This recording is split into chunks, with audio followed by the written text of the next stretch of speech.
Hello, hey, this is Pat with Yankee Mold. One more time, and today we're going to make the cover. And what the covers are is it's 12 pieces with 6 holes in them, and they're for flathead screws, and they go into the back side of the piece. They set down on an O-ring and cover up the screws and the springs that hold the whole thing together. Now, this is actually pretty simple, and what I've done is first things first, I went out back and I found some coil roll, 1.25 by 1. And this coil roll is going to be used to make a fixture, and that's the first thing we're going to do is go out and start out by cutting down the coil roll on the ends to make the fixture. Now it needs to be squared up so it can go against a vise stop, and I'm going to square up both pieces so I can put it in any old way, just in case, because I have been known to screw up from time to time. And then I'll mark it so that I don't screw up, and next I'm just going to drill and countersink 6 holes in each of them. So 12 pieces, 3/16 by 1.9 15/16 diameter. Now there's a lot of ways to make the blanks for this, and so I'm not showing how I did it. But I did just cut them out of coil roll flat stock. And so they're 3/16 more or less by 1.15/16 diameter. And you can do it any way you feel up to it. Okay, here's the 2 chunks of peat coil roll that I've got here to make the fixture out of. They're about 1.25 by 1 by a little more than 4 inches long. They're 4.25, 4.5 inches long. And what I'm going to do is just square them up on the end. Now to square them up, I've made this little gizzy for the mold, for the mill. And if any of you are interested in it, well, I'll talk about it then again later.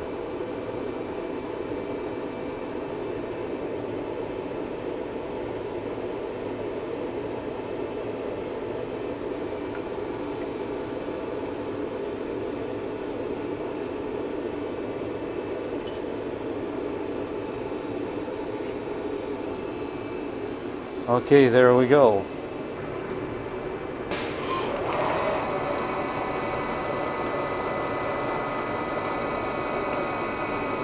Now, one other thing on this mill here, the feed rate is connected to the rapid. And see, so I can go 10% of rapid or faster.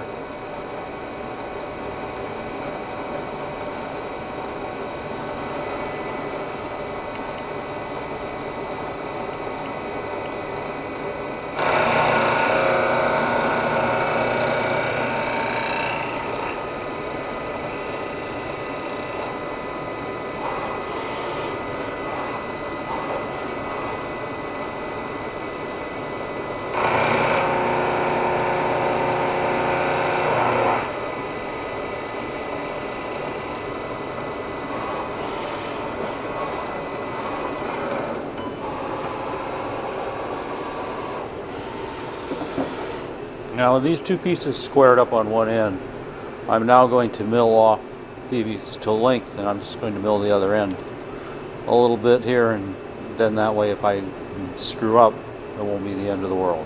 Okay, I've taken these 2 pieces of coil roll and I've milled them on the ends, and that's I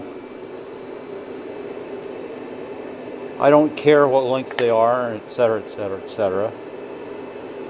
But next I measured the 1.15/16 pieces that go in here, and they're about 5/1000ths undersize. So we can just cut this 1.15/16 and it'll be a nice slip on there. Now, first things first, I've made myself up a piece of paper here and I've doubled it. So it should be about 6/1000ths. Now, a real tool maker always makes things about twice as complicated as they need to be. And I am a great one for that.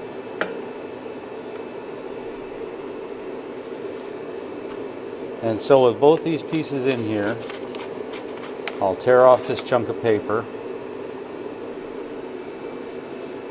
And as you can see, they're in between.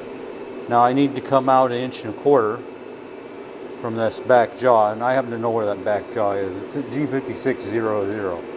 And now I am centered over this at G54000. And to a large extent, I really truly don't care if I'm perfectly over the center. In fact, it's best if I'm not, because it's just one of those deals where it just doesn't matter. It truly does not. Because once I bore this hole in here, it becomes the center at 0.0000000, and everything else is off it. So now I need to figure out about how deep to bore this, and I'm going to go 3/16 of an inch, or 0.1875, and that should be just peachy on the 187.5 piece that goes in there.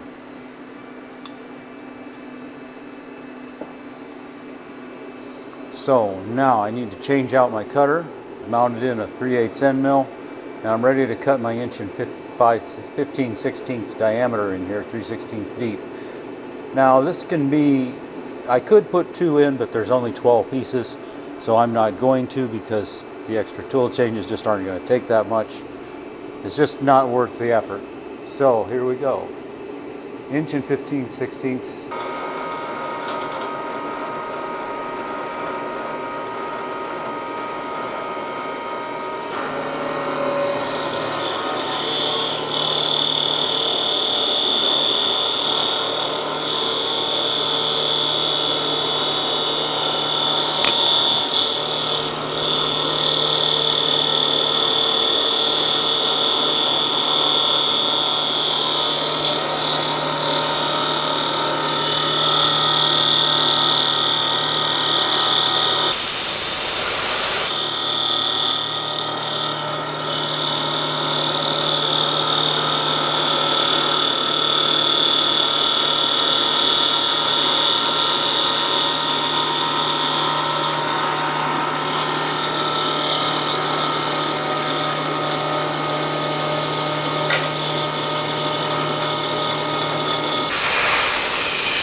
So we now have 2 pieces of cold rolled bored out 1 inch and 15/16 and a piece of the set into it.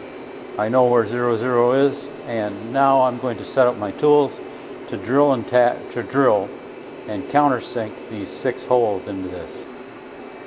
Now we have the piece of the 1 inch and 15/16 down in this piece of cold roll. It's against a stop. I've marked the corner. We're ready to go. I've got a center drill in here, and the center of my pocket is exactly on center here, and I should be able to just go. Now, even if it's off a little bit, I don't care that much because it is just a cover, and all the more it has to do is fit. And I guess the next thing to do is to set the tools. So what we're going to do next is I'm going to set the tools. Now here is tool number 1, which is center drill. And once again, I'm doing this because I'm a cheapskate and I do it all with a 1/2-inch pin. I use a 1/2-inch pin because of, I just happen to have it. Doesn't have to be a 1/2 inch. In fact, sometimes I use a smaller pin on some areas where I use a smaller end mill. But for now, it's just a 1/2-inch pin, and I just go too far and then come up with it at a low rate. And that's it. I set my Z to 0.5 and my tool diameter to 0.06 on this one. And now I'm going to go to tool 2.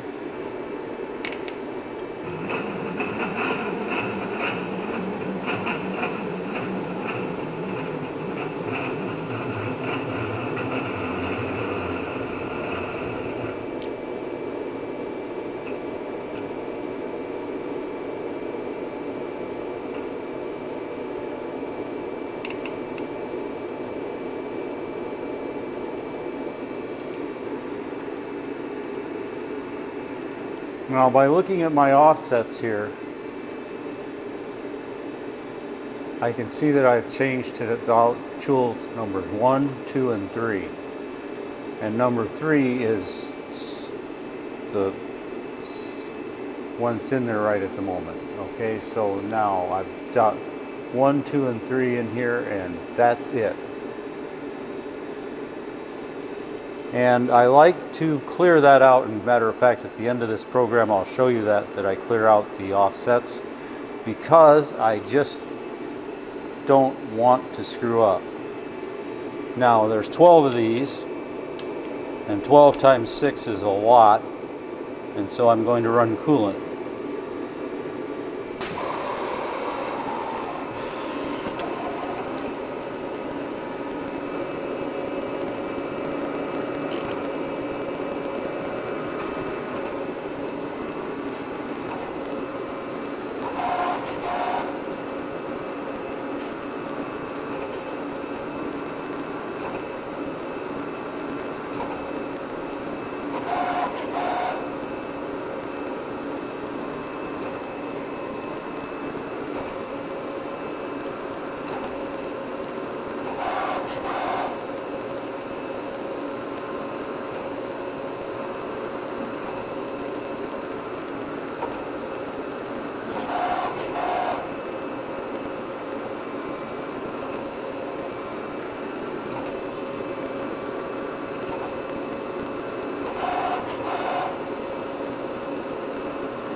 down below flush.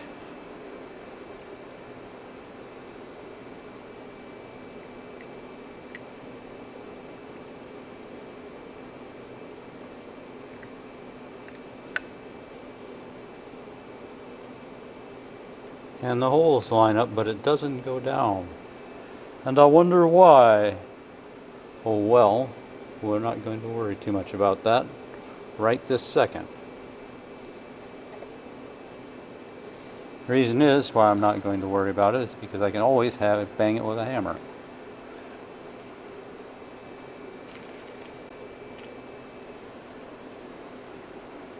There we go.